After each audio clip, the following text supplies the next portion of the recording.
Jamaah, oh jamaah. Alhamdulillah. Masya Allah, alhamdulillah jamaah masih di Islamic Indah. Dan hari ini kita sedang membahas tema kesalahan-kesalahan yang terjadi saat Ramadan. Masya Allah. Nah ini nih bulan puasa, Masya Allah. Kita sebagai orang tua juga ya, hari ini banyak belajar. Karena kesalahan yang selanjutnya nih yang sering kita lalai itu adalah kita tidak mengajarkan anak-anak kita untuk belajar. Karena mungkin gak tega, nggak misalnya bangunin sahur juga gak tega. Nah ini makanya kita tanyain sama Ustadz Syam. Ustadz Afwan, pada zaman Rasul memangnya ada nggak sih kisah mengenai anak-anak yang ikut juga puasa umur berapa gitu? Nah ini mohon penjelasannya guru nih, tafadhol. Bismillahirrahmanirrahim. Tabi guru kami Muhammad Maulana Mas Migdad serta guru-guru kami dan para orang tua yang dimuliakan Allah Subhanahu wa taala yang nggak mau masuk surga sendiri, pengennya masuk surganya sekeluarga. Ba'da naqul a'udzubillahi minasyaitonir rajim. Ya ayyuhalladzina amanu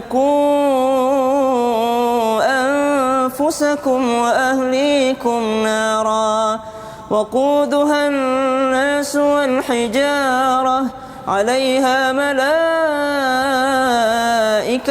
غلاظ شداد لا يعصون الله ما أمرهم.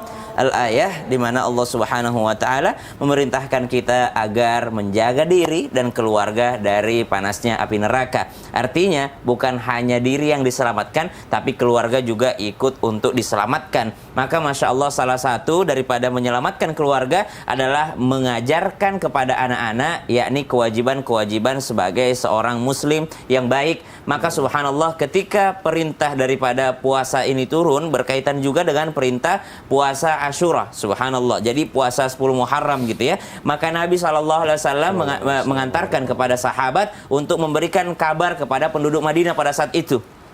Kabarkan kepada mereka. Maka sahabat pun tiba kepada sahabat Ansor dengan mengatakan bahwasanya ada perintah jikalau kalian berpuasa hari ini maka teruskan puasa kalian, kalau tidak berpuasa maka puasalah di esok hari. Kemudian pada saat perintah itu datang, ini puasa sunnah loh ya, bukan puasa wajib, puasa Asyura gitu ya. Maka para sahabat pun memanggil daripada keluarganya untuk melaksanakan puasa sunnah tadi. Kemudian anak-anaknya pun diikutkan untuk berpuasa. Setiap kali anak-anak tersebut merasa mengeluh, maka kami, kata mereka para sahabat Ansor ini, membuatkan mainan daripada kain wol untuk mereka bermain-main sehingga tibalah waktunya untuk berbuka puasa. Maka subhanallah, daripada hadis ini kita mengambil pelajaran yang pertama bahwa orang tua boleh memberikan reward terhadap anak-anak yang sedang latihan. Yang sedang latihan loh ya. Latihan. Ini mah sampai umur 20 tahun latihan. Sampai umur 21 tahun masih minta THR-nya dong, saya kan full Ramadan gitu ya. Dia minta rewardnya. Padahal gitu. Dari hadis tadi kita pelajari bahwasanya ternyata anak kecil tuh boleh dikasih hadiahnya. Kalau puasa full nanti papa kasih ini, kalau puasa full nanti mama kasih ini, kalau puasa full nanti kasih ini. Subhanallah. Ternyata itu sudah dilakukan sejak zaman baginda Nabi SAW, zaman sahabat Ansor dan Muhajirin. Pada saat itu yang memberikan mainan agar mereka merasa bahagia melaksanakan perintah Allah Subhanahu wa taala. Itu yang pertama. Yang kedua, ternyata juga dialihkan perhatiannya. Ketika perhatiannya sedang lapar dan haus ataupun ngantuk ataupun capek, maka dialihkan perhatian anak-anak ini dengan mainan tadi. Maka subhanallah ketika anak kecil tadi ternyata baru latihan puasa, ya tidak semestinya lah kita memaksakan mereka mungkin untuk melakukan hal-hal yang dilakukan oleh orang dewasa, seperti misalnya memaksakan diri iktikaf, yang mungkin memaksakan diri untuk harus 3 juz satu hari gitu ya. Dia mau latihan puasa aja udah alhamdulillah banget gitu ya, subhanallah. Masya Allah. Aku juga mau belajar ngajarin anakku. Nah, Bib, kalau Abdullah gimana Bib sama adik-adiknya? Udah mulai puasa Abdullah tahun kemarin alhamdulillah umur dia 6 tahun 1 bulan full. Masya Allah. Sampai maghrib. Masya Allah. Oh, sampai maghrib. Bukan sampai zuhur ya? Waktu pas mau buka puasa dia udah tepar. Habis. Kapan buka? Jadi diajarin bukan tiduran dia di lantai Abi kapan buka gitu. Itu bagaimana Bib bertahap? Apakah Abdullah dulu belajar dulu sampai zuhur baru dia dulu sampai pernah maghrib? Dari awal sebelumnya waktu 5 tahun tuh sampai duhur. Masya Allah. Sampai duhur. Nah, 6 tahun dia nyoba tuh. Iya. Full. Padahal dia udah mulai sekolah tuh, tapi dia bisa full alhamdulillah. Tergantung kita sih ngajarin. Cuma memang satu lagi anak-anak nggak ajarin untuk tahu THR. Oh, kenapa Bib alasannya? Dia nggak tahu bapaknya susah sebelum subuh udah keluar nyari duit. Jadi Jadi nggak tahu apa itu THR ya, Bib ya. Nggak tahu ya. Kan THR itu usus yang kerja kan? Iya, iya. Tunjangan hari raya. Jangan. Nah, tapi sebetulnya kalau misalnya anak gitu yang diajarin dari zuhur itu sampai zuhur itu, apakah setelah zuhur boleh buka terus lanjut lagi atau Terserah gimana? dia sih bagaimana kuatnya ya. Lebih bagus sih singkatnya dia puasa sampai zuhur, kemudian habis zuhur dia buka puasa, kemudian dilanjutkan lagi sampai maghrib. Oh, Namanya puasa gitu. beduk. Puasa beduk ya? Oke. Tapi sebenarnya buka. itu namanya puasa latihan. Iya, Tetap puasa itu mulai dari terbitnya fajar sampai terbenamnya matahari. Baik, baik, Kalaupun baik. ada puasa beduk dan sebagainya itu puasa latihan. Baik. Oh ya. Ustaz, izin. Baik, Habib terima kasih, Ya. Masya Allah, Alhamdulillah. Nah, kita lanjutkan jamaah. Aku kan rumahnya di Tangerang nih, Tangsel nih. Ustadz di Bekasi. Ya. Nah, kalau misalnya aku ke rumah Ustadz, berarti kan aku musafir. Nah, itu ada keringanan nggak sih untuk Boleh buat berpuasa? ente, langsung 2 piring. Itu hitungannya musafir tuh gimana, Ustadz Maulana? Mohon penjelasannya guru. Aduh. Jadi Nabi, ya Allah bisa-bisanya. Karena aku nanya, Ustadz. Bismillahirrahmanirrahim. Allahumma shalli ala sayyidina Muhammad wa ala sayyidina Muhammad. Makasih banyak tim Islam Tindak yang mengangkat tema-tema menyambut Ramadan. Salah satunya tema hari ini, kesalahan-kesalahan terjadi ketika kita berpuasa di bulan suci Ramadan. Kesalahan apa aja? Yakni kesalahan terjadi karena menganggap dirinya musafir. Musafir itu berjarak 80 kilo. Ini kita nggak nyampe ya. Jarang. Di Bekasi ya. Nggak cukup. Enggak, 40 Keliling dulu lah. Tapi ada juga menjelaskan yang penting beda pemerintahan, beda polisi. Tapi sebenarnya jarak. Tapi kalau sekarang, ingat ya, musafir itu, mohon maaf, kalau musafir kan, apalagi perjalanan itu, ya musafir itu setengah dari kepada kesulitan. Ya. Kesulitan untuk adaptasi, kesulitan. Kalau kesulitan akan adaptasi, kebiasaan, kelelahan karena perjalanan, maka ada namanya rukhsah, keringanan. Baik itu keringanan sholat, begitu pula keringanan berpuasa. Tapi kalau berkaitan dengan berpuasa, kalau dia sanggup berpuasa, alangkah baiknya dia berpuasa dibanding dia berkata nggak usah aku berpuasa, nanti aku bayar nanti setelah Ramadan. Sekalipun engkau ganti puasa 1 tahun engkau berpuasa atau seumur hidup untuk mengganti 1 puasa, tidak akan bisa sama berpuasa di bulan Ramadan. Masya Allah. Iya, mungkin nilainya mungkinlah ya baiklah 1 puasa dibayar 1 puasa, boleh-boleh saja. Tapi kalau kualitas dan sesungguhnya tidak akan bisa sama. Mengganti puasa itu dengan seumur hidup, dengan 1 hari puasa, itu luar biasa berharganya puasa 1 hari itu. Maka memang ada rukhsah keringanan, tapi alangkah, sekali lagi apa? Alangkah baiknya dia berpuasa kalau dia sanggup. Ya. Kalau kelelahan, maaf ya, biasa orang dalam perjalanan kan, maaf, mengeluarkan makanan yang sudah ada dalam perutnya.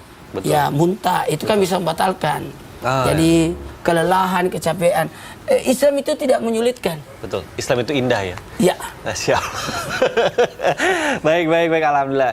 Jadi intinya 80 kilo, dan kalau zaman dulu kan pakai unta, ada jalan kaki ya. Sekarang naik pesawat ke Makassar cuma 2 jam. Baik. Mana lelah-lelahnya itu? Baik. Masya Allah, Ustaz Maulana, terima kasih. Nah, baik jamaah Islam Indonesia, kita lanjutkan pembahasan kita. Masya Allah, nih kita belajar mengenai kesalahan lagi. Selanjutnya saya mau ke Ustaz Syam nih. Ustaz Syam, apa nih misalnya ada orang nih kesiangan, terus nggak sahur bahkan dalam keadaan, mohon maaf nih, junub atau mimpi basah dan belum mandi wajib. Kalau orang tersebut misalnya mandi junub dan membaca niat puasa, apakah sah puasa Ramadannya atau malah nggak dihitung ibadah puasanya? Nah, ini mohon penjelasannya Guru, tafadhol. Bismillahirrahmanirrahim. Tabaidul Muhammad, Ustaz Maulana, Mas Ini Wijat, orang serta beruntun guru-guru gitu kami. masalahnya. Beruntung dia gitu. Jamaah Islam itu indah yang insya Allah senantiasa menambah ilmu pengetahuan tentang ibadah Ramadannya, bukan hanya tentang puasa tapi tentang ibadah Ramadannya. Termasuk diantaranya tadi sudah dibahas sebelumnya, kalau masalah niat wajib dia niat tiap malam. Betul. Jadi niat, kalau puasa wajib ya, puasa Ramadan itu wajib dia niat semalamnya. Jadi malam sebelum dia berpuasa, maka barulah sah puasanya. Kalau dia tidak niat, maka dia tidak sah puasanya. Kalau tidak niat di malam harinya, ya menurut mazhab Syafi'i, makanya dijamak pendapatnya dengan pendapat Imam Malik ataupun pendapat yang lainnya dengan mengatakan silahkan untuk berniat di awal Ramadan untuk puasa 1 bulan full. Berhati-hati, siapa tahu lupa, subhanallah. Kemudian itu yang masalah pertama, masalah niat. Jadi wajib dia berniat di malam hari. Yang kedua, niat tidak mesti suci. Niat tidak mesti suci. Jadi kalau misalnya dia sudah berniat di malam hari, misal mohon maaf ini, dia sedang melakukan hubungan atau wanita yang haid suci sebelum fajar, ya, atau dia junub sebelum fajar tapi mandi junubnya itu setelah subuh, subhanallah, maka dia tetap sah puasanya. Tetap sah puasanya orang yang mengakhirkan daripada mandi janabahnya setelah subuh tadi atau sudah masuk waktunya imsak, waktu berpuasa, sedangkan dia dalam keadaan junub, baik wanita haid ataupun orang yang sedang janabah ataupun junub. Cuman diperhatikan ini, ibadah itu bukan hanya puasa. Ada ibadah sholat subuh. Jangan sampai mengakhirkannya sampai jam 7 pagi. Jangan sampai mengakhirkannya sampai jam 8 pagi. Akhirnya dia sah puasanya, tapi dia tidak daripada sholat subuhnya tadi. Dia ketinggalan daripada sholat subuhnya dengan sengaja. Ini kan bisa masuk diantara orang fawailul lil musallin, orang-orang yang melalaikan sholatnya. Jadi kalau misalnya ada seorang suami istri melakukan hubungan di malam hari, kemudian dalam keadaan dingin banget ya, di rumahnya nggak ada water heater, nggak ada pemanas, misalnya lagi musim dingin banget itu ya, ntar aja deh daripada mandinya kita berniat puasa aja sekarang, silahkan, maka itu sah daripada puasanya meskipun mandi junubnya setelah sholat subuh tadi, setelah subuh, bukan sholat subuh dia ya, setelah waktu sholat subuh ya, barulah dia mandi segera kemudian sholat subuh. Begitu pula dengan wanita haid, dengan alasan tertentu dia mengakhirkan mandinya, maka itu tetap sah puasanya. Wallahu ta'ala. Masya Allah, alhamdulillah, mudah-mudahan jamaah udah nggak bingung lagi nih, karena ini banyaknya juga yang menanyakan tapi mungkin agak bingung cara nanyanya. Alhamdulillah di Islam Itu Indah nih sudah dijawab juga oleh Ustaz Syam. Baik jamaah Islam Itu Indah, Masya Allah, ini sekarang juga sepertinya jamaah masih ada yang bingung, masih ada yang pengen bertanya, karena banyak banget nih pertanyaan yang sudah masuk ke sosial media Islam Itu Indah. Sekarang langsung aja kita masuk ke segmen Tanya Dong Ustadz. Kami semua tanya dong Ustadz. Baik, Masya Allah, tabarakallah, terima kasih. Langsung aja kita bacakan pertanyaan pertama dari Instagram @hamba_Allah, baik tidak mau disebutkan namanya. Mohon sabarkan, nama saya Baik. Assalamualaikum warahmatullahi wabarakatuh, Ustadz. Waalaikumsalam warahmatullahi wabarakatuh. Mohon izin, apa hukum menelan ludah ketika sedang puasa? Terus satu lagi, kalau bersendawa terus suka kayak ada bukan rasa tapi seperti aroma makanan yang tadi sahur kita makan, kerupuk keluar, kerupuk rendang, hukumnya gimana Ustaz? Terima kasih. Wassalamualaikum warahmatullahi wabarakatuh. Waalaikumsalam warahmatullahi wabarakatuh. Habib, mungkin boleh dijawab melalui tausiah, silakan guru. Fadhol. Baik. Bismillahirrahmanirrahim. Menyambung tadi sebelumnya, ya. Allahumma lakasumtu tadi, sebelum tadi, bagusnya mana, setelah atau sesudah? Nah, kita lihat nih, salah atau tidak kita selama ini, atau suka nyalain orang. Ya. Pertama, di dalam kitab Fathul Mu'in, maka dikatakan akibal fitri. Artinya baca doa tadi setelah berbuka. Jadi caranya Bismillahirrahmanirrahim, berbuka puasa, setelah buka baru baca Allahumma lakasumtu ila akhir. Tadi kan. Kemudian yang kedua, tidak juga. Apakah kita bacanya itu sebelum berbuka puasa? Salah. Tidak. Di dalam kitab Busyra Karim disebutkan inda iradatihi, maka yusannu, disunnahkan ketika mau berbuka baca. Ketika mau berbuka kan biasa orang baca Allahumma, ketika mau baca, tapi wal aula, itu pun di kitab dalam Busyra Karim pun dibahas wal aula, maka lebih afdal bacanya setelah berbuka puasa. Jadi inti kita tidak usah nyalain orang. Jadi ada orang yang mau baca setelah buka puasa, boleh. Yang mau baca sebelum buka puasa, yang penting jangan bacanya sebelum adzan maghrib, makan. Nah, itu yang nggak boleh. Ya. Nah, kemudian masalah nelen ludah. Nelen ludah itu ijma ulama, nelen ludah karena ihtiras untuk menjaganya itu nggak mungkin kita nggak nelen ludah. Jadi hukum berpuasa nelen ludah maka bil ijma diperbolehkan, kecuali kalau ludahnya terkontaminasi. Keren juga bahasanya. Terkontaminasi. Yeah. Bercampur lah, misal dengan darah ya. Nenek saya nggak ngerti tuh kontaminasi. Tercemar. Bercampur dengan darah, dia telan, maka tidak boleh, harus berkumur-kumur, bahkan dia bulang. Terus ada lagi masalah, saya kumpulkan Ustadz, saya kumpulkan ludah saya banyak di mulut, saya kumpulkan, saya telan. Bib, kok jadi agak ngebayangin aja udah atau tidak. Gak ini kuat kan saya. hukum. Iya betul. Kumpulin macam kumur-kumur pakai udah telan gitu, gimana? Jorok banget tapi Bim itu kalau ada orang kayak gitu, ya Allah. Tapi memang hukum. Maka Usah ditambah-tambahin. ada dua pendapat, ayo nih durasi.